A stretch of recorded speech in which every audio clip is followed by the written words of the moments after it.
He's built a strong case, she said. Becoming a stay-at-home dad and taking on all childcare responsibilities paints a clear picture of him as the primary caregiver. I felt the room start to spin. This was more than just a divorce. It was a calculated assault on me. Now, let me set the scene. Imagine me, Kathy, stepping into the hospital on my first day as the new nurse manager. Not just a regular nurse anymore. Nope, I was a manager. I had that shiny badge, and I felt incredibly proud of myself.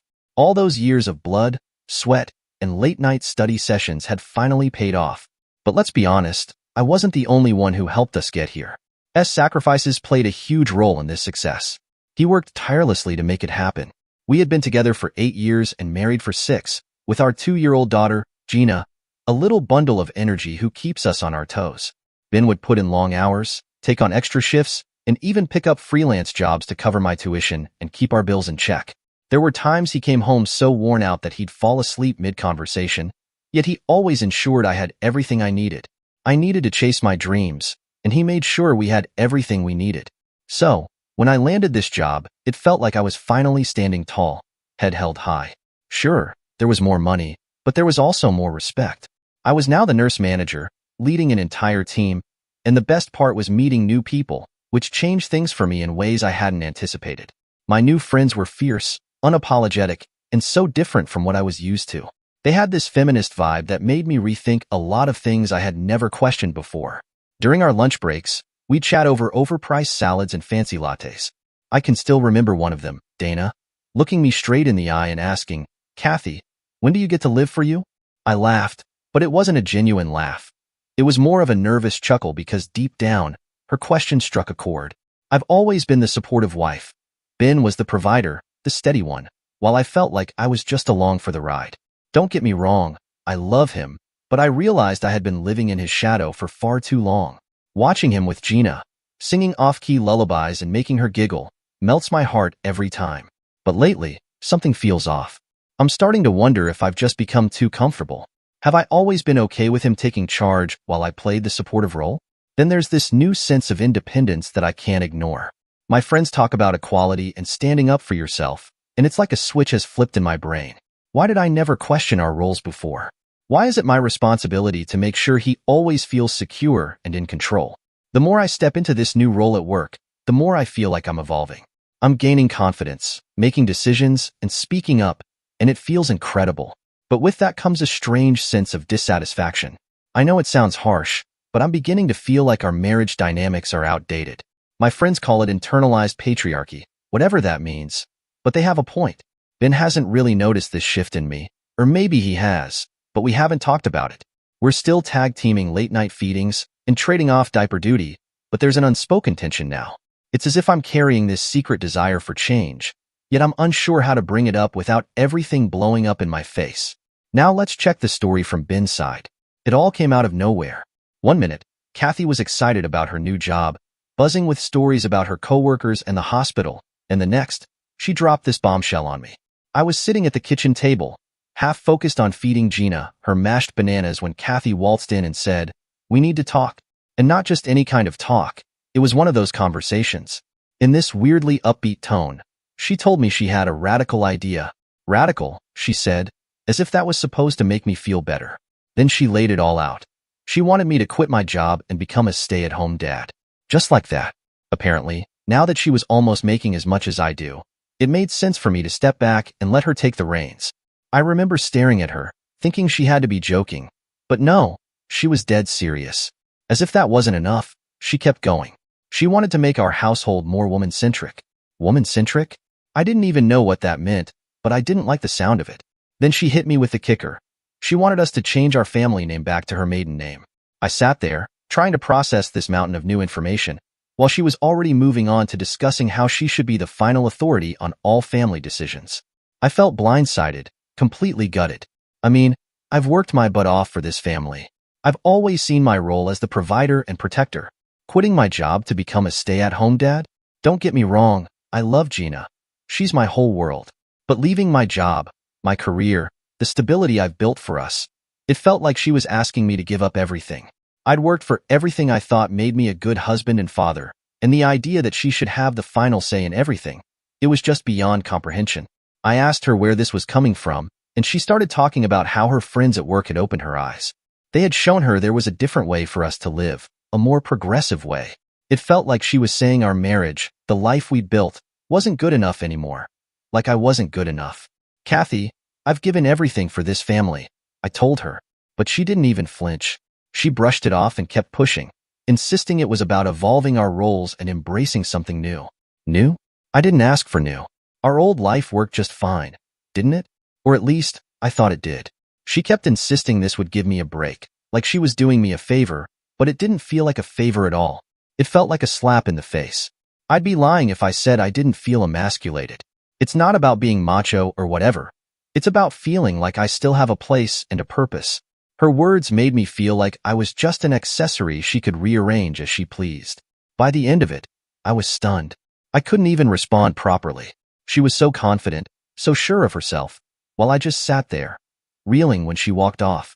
I sat there with Gina, still feeding her mashed bananas, feeling like my whole world had turned upside down.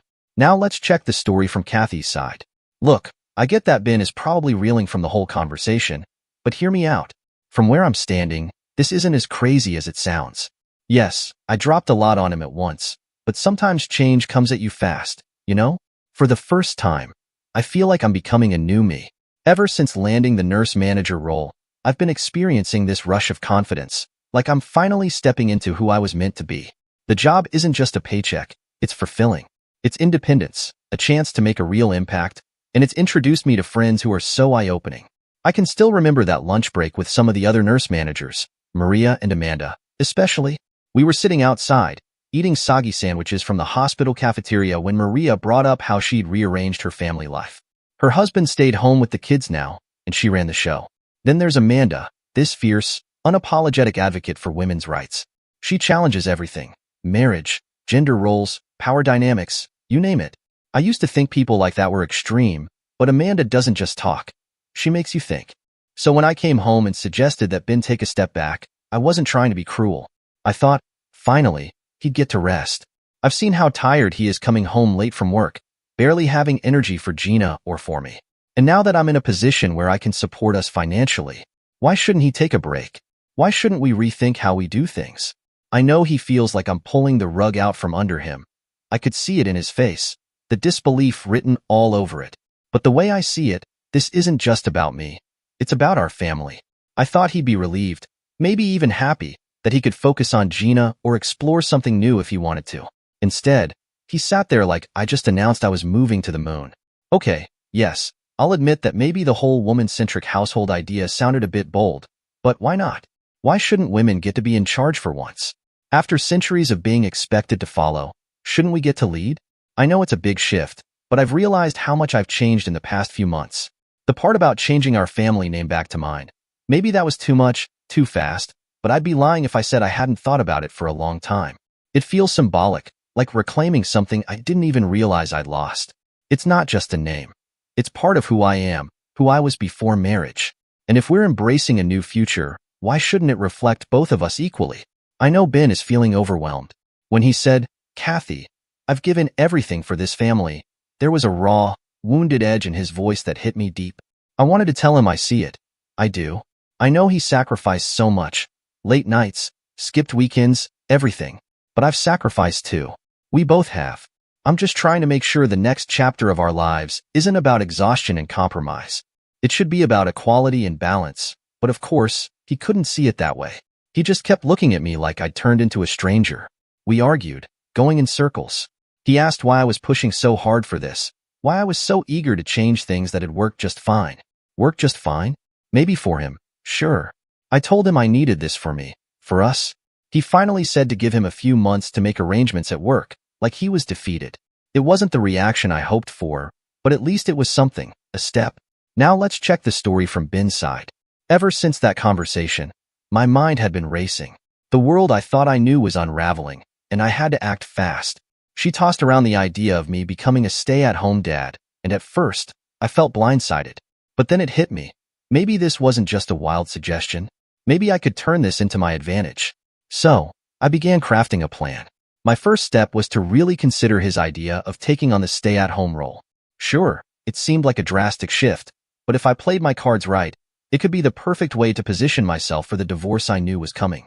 After all, being the primary caregiver for our 1-year-old Gina would help me claim my share of responsibility and solidify my case for custody when the time came. I started mapping out how I could make this work. If I took on more of the parenting duties, I could demonstrate my commitment to Gina's well-being, showing the courts that I was more than just the provider. I envisioned myself at playdates, getting involved in the local parenting community, and showcasing my ability to nurture our daughter.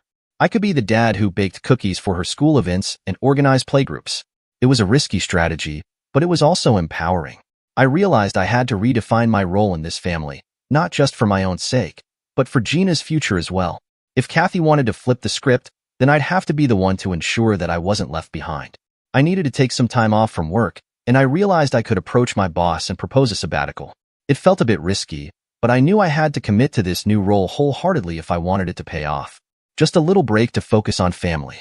I told my boss, and I was surprised when he agreed. He knew I had been under a lot of stress lately, and he figured I could use a breather. Next, I dove into budgeting. I started tightening our finances, which was tough but necessary. I canceled unnecessary subscriptions, stopped eating out, and focused on saving every bit I could. I wanted to ensure I had enough to support myself and Gina while I navigated the transition. Each dollar saved felt like a step closer to my goal. Once the financial foundation was set, I shifted my focus to Gina. I dove into the role of primary caregiver with everything I had. My days now revolved around her, playing with blocks, singing nursery rhymes, and pushing her around in the stroller. I even set up a routine to establish some stability. I felt proud when I saw her laugh and smile. I knew I was doing right by her. While I was adjusting to this new life, I also began documenting everything. I kept a detailed journal of my daily activities with Gina, capturing the moments that showcased my dedication. I noted how I handled feedings, diaper changes, and playtime. I wanted a clear record of my role in her life to present later if I needed to. It felt like preparing for a battle, and I was determined to have my evidence ready. But I didn't stop there. I reached out to a divorce attorney to lay the groundwork for what was to come. I wanted to understand my rights and responsibilities, how custody arrangements typically worked, and what I should be aware of during this process. I didn't want to be caught off guard. The attorney's office was a bit daunting, filled with legal jargon and paperwork, but I focused on the bigger picture. I was in the process of changing my life and taking control of my future. Every step felt like a move in the right direction. I envisioned a different outcome, one where I could not only be there for Gina but also ensure that I had a solid position in this evolving family dynamic. I was prepared to fight for my role as a father, and I was ready to embrace whatever came next. I shared my situation and my plans for becoming the primary caregiver, and the attorney was surprisingly supportive. "This could be a strong move in your favor," she said. "If you can establish yourself as Gina's primary caretaker, you'll have a solid case for custody." That validation fueled my determination even more. With Kathy caught up in her new job and social life, I took advantage of the time to separate our finances quietly. I opened my own bank account and began moving money around to create a cushion for myself. I made sure to document the money I had contributed to our shared expenses, noting how much I had saved. It was all about building my case for the divorce, ensuring I could present my side effectively. As I settled into this new routine, I felt a mix of hope and apprehension. I had a clear plan now, and every day brought me closer to my goal of ensuring that Gina and I would have a secure future. My marriage might be falling apart, but in this chaos, I was finding my strength. I was ready to embrace my new life as a stay-at-home dad and fight for my place as Gina's primary caregiver in this impending divorce. The more I thought about it, the more empowered I felt. I was using Kathy's own words against her, transforming her suggestion into my roadmap for a brighter future. I couldn't shake the feeling that I was gaining the upper hand. I was ready to step into my new role and ensure that when the dust settled, I would come out not just as a father but as a man who had taken control of his own life. 6 months after that explosive conversation, the dynamic had shifted. I had adapted to my role, and Gina thrived in our routine.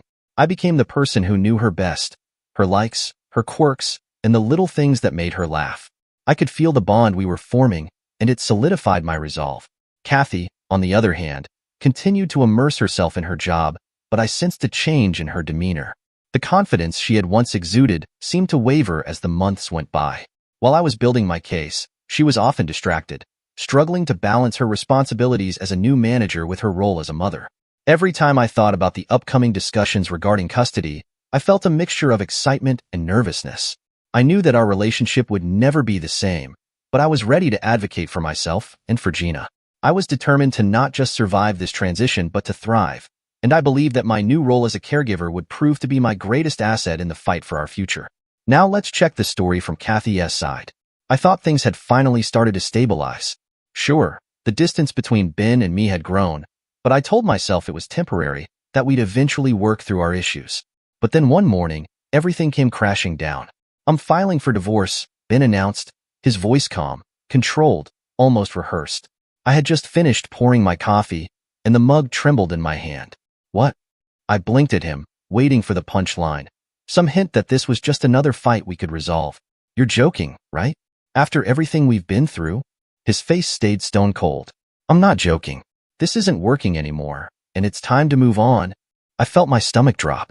Move on? My voice broke, panic flooding my chest. "What about Gina? What about our family? You can't just throw our marriage away." He shrugged. "We'll figure it out. But for now, you need to leave. The house is in my mother's name, so legally you can't stay here." My jaw dropped. "Leave?" I repeated, disbelief turning into white-hot anger. "You're kicking me out of our home? The home we built together?" Ben didn't flinch. "It's not our home anymore. You wanted changes, Kathy. You could have your desire for a woman-centric home elsewhere. You would be the queen with no king around." His words stung, but before I could respond, he turned and walked away, leaving me standing there, stunned. It all felt surreal, like a nightmare I couldn't wake up from. I packed my things in a haze, the reality not fully sinking in until I was out the door. I had nowhere to go but to a friend's house, and even then, I couldn't hold back the tears that streamed down my face. How had we reached this point? A few days later, I sat across from a lawyer, trying to piece together what was happening. She went through the paperwork Ben had served me, her expression growing more serious by the minute. "Kathy," she said, her voice gentle but firm, "Ben is not just filing for divorce.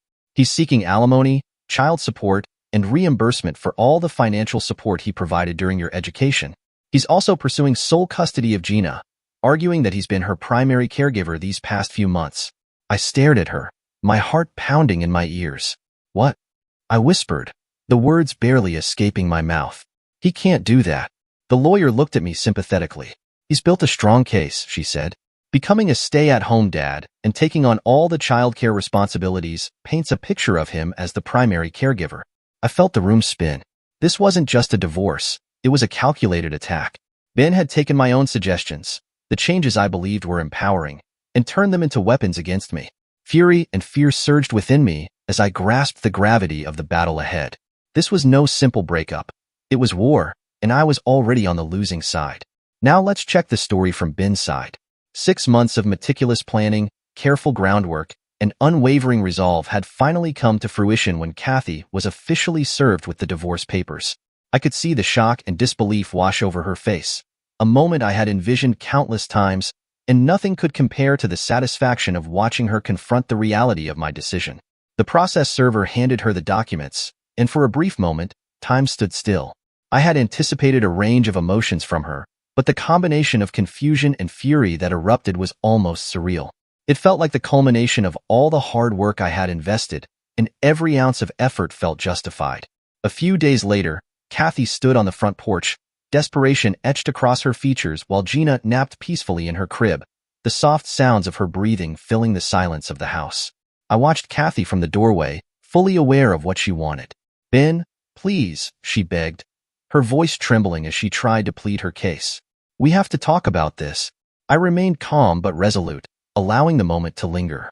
"There's nothing to talk about," I replied firmly, my voice steady. I could see the anger flare in her eyes, but I didn't waver. Before she could gather her thoughts or launch into another emotional appeal, I gently closed the door. The sound of it clicking shut echoed in my mind, marking a clear boundary between our past and the future I was determined to create. After that encounter, her texts and calls came flooding in, a relentless stream of anger, apologies, and manipulative attempts to guilt-trip me. "You're tearing our family apart," she wrote, one moment, followed by, "I still love you. Don't do this." I ignored them all. My focus had completely shifted to Gina and our new life. I was done playing her games. As the court proceedings began, I braced myself for the emotional turmoil that would follow. Kathy pulled out every emotional argument she could muster in a desperate attempt to sway the judge. but I had prepared meticulously. I compiled evidence of my financial sacrifices, from supporting her career to being Gina's primary caregiver. I documented every moment spent caring for our daughter, the late-night diaper changes, the lullabies sung to soothe her to sleep. When the day of the hearing arrived, I walked into the courtroom with my head held high, ready to present my case. As I recounted my experiences and shared the evidence I had gathered, I noticed the judge's expression shift. He was a seasoned professional, familiar with these kinds of disputes, and he saw through Kathy's desperate attempts. In the end, he ruled in my favor. The victory felt surreal yet immensely gratifying. I had fought for what I knew was right, and the results reflected that. I won sole custody of Gina, filling me with a profound sense of relief and triumph. Kathy was granted only supervised visitation, a significant blow to her expectations of maintaining any control over our daughter's life. To add to the sting, the court ordered her to pay child support and alimony, reimbursing me for the years I had financially supported her education and career. The tables had turned so completely that it felt almost like a dream, but I knew I had done what was best for Gina and for myself. As life began to settle into a new rhythm, I felt a renewed sense of purpose. I embraced my role as a single father with determination, starting to consult from home to create a stable environment for my daughter where she could thrive. The days turned into weeks, and I found joy in the small moments, playing on the floor with Gina, teaching her new words, and watching her grow. Meanwhile, Kathy's visits became more sporadic. She underwent a noticeable transformation, dyeing her hair a wild color and diving headfirst into activism. Her social media was filled with rants and declarations about independence, self-empowerment, and her newfound life. It seemed as if she were trying to escape the reality of our situation, seeking solace in a cause that had little to do with our daughter. Eventually, she stopped showing up for visitations altogether. The woman I once knew had become a stranger, her priorities shifting entirely away from Gina. Dear listeners, please share your thoughts in the comments section below and don't forget to like, share, and subscribe.